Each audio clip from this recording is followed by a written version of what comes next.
say, if you are with us, why all this bad thing happened? Now Gideon, because of disappointment, he became very cynical. And he said that, and where are all his miracles? He even didn't say that, where are all your miracles, the miracles you have done? Right? He became very cynical that his God, he became, right, where is his miracles?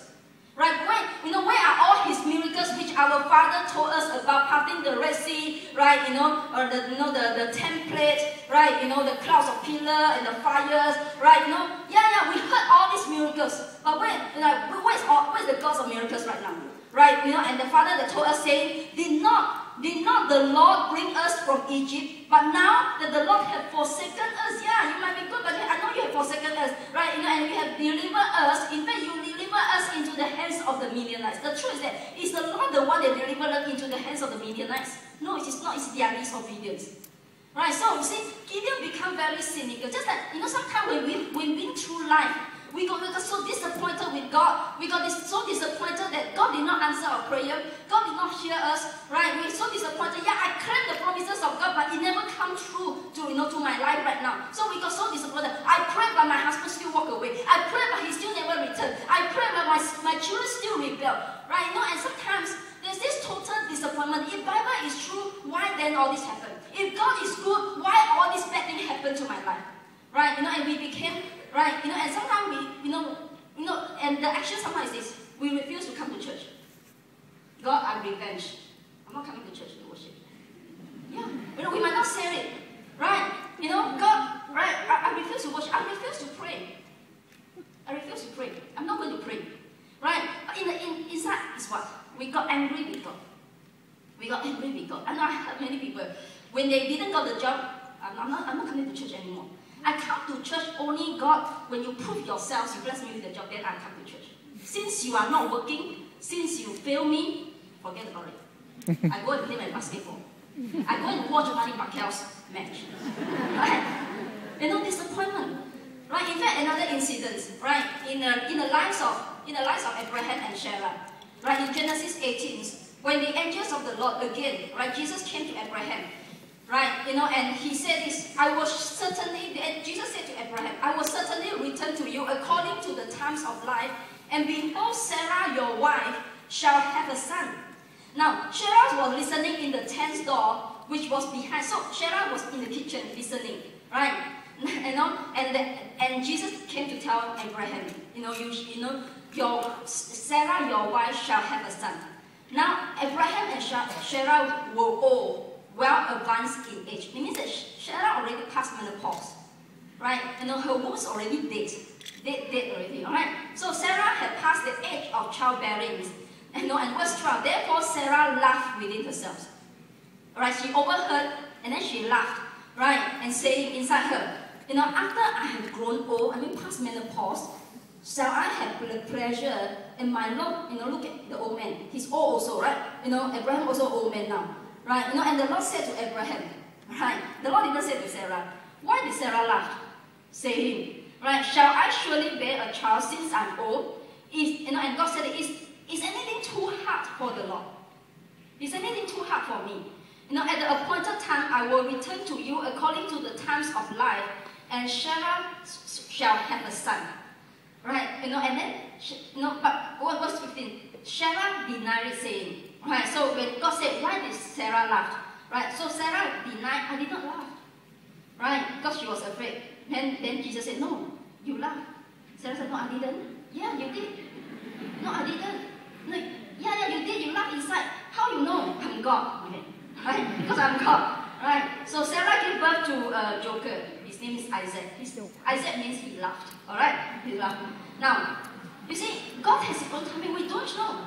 We don't know, right? And sometimes, it takes longer for God to answer your prayer. But we need to trust in God's wisdom in such a way that even though there were times you don't fully understand why God answered the person's prayer but not yours, why God blessed this person but not yours, right? There are times that you have to come to the time that God, you are God and I'm not. If you say so, it shall be so. God, I don't fully understand why, but I know that you have a better answer to my life. And I know that I can trust you.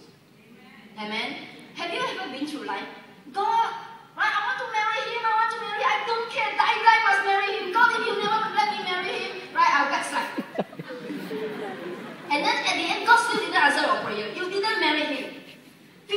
just down the road, you look at him again, you're like, oh, thank God, thank God. Am I right? So God knows you best. Trust God's wisdom for your life. Amen? Right? So the key is that, while you are still waiting, that comfort that the presence of the Lord is always with you. That comfort is that the Lord will always watch over you.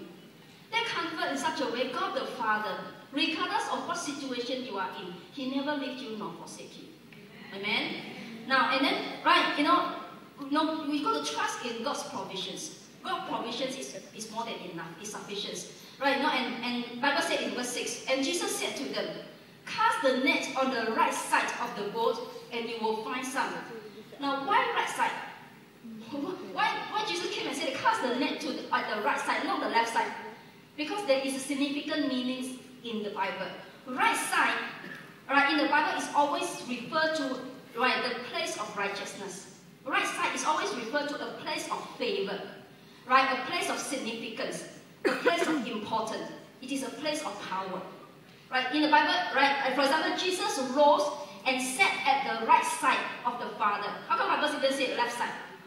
Right, so there is no such as left, but the right side is always referred, right, it means that Jesus is at the place of the favors of God. Jesus is at the place of righteousness together with the Father. Right, so it is a place of power. So, now, right side, it is a place of love. For example, when John the Apostle who wrote this, John 21, he reclined at the table on the feast of Passover. He leaned at the right side of Jesus. What it speaks of? It speaks of a place of love.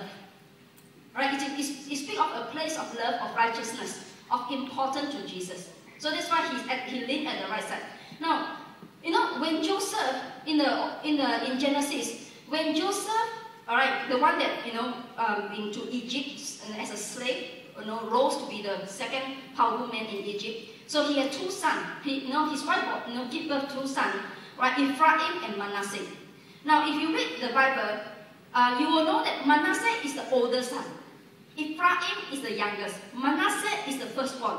Now, the firstborn, it means that the firstborn son is the son of the right hand, of the right place. Right? Firstborn, in the Old Testament, if you read the firstborn, the eldest, the firstborn, is usually referred that this son had the double portions of anointing, double portions of all the inheritance, double portions of favor, double portions of blessing. Right? In the Bible. Right? This is that's why. Now, so when Joseph bring the two sons to Jacob, before Jacob died, now, Jewish have this belief to ask the father to give blessing to the children.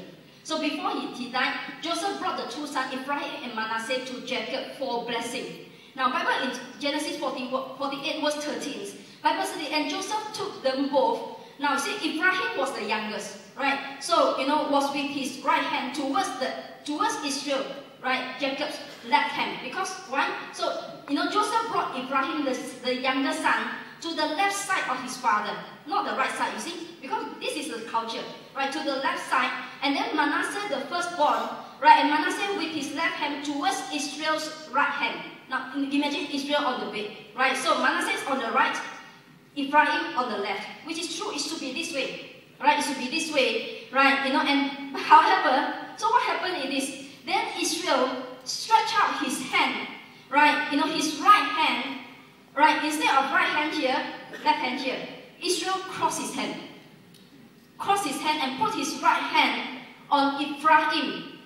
And it shouldn't be because he's the youngest, right? And which was the youngest, Bible says, and his left hand on Manasseh, the oldest, right, guiding his hand, knowing that even though he knew Manasseh was the firstborn. So, Israel crossed his hand. What is this picture of? This is a picture of Jesus at the cross. Right, Jesus at the cross. Right, this is a pictures of Jesus at the cross. That at the cross, Jesus took our sins and we take his righteousness. At the cross, Jesus took our curse and we receive his blessing. At the cross, Jesus was rejected and told today that we will be accepted by God.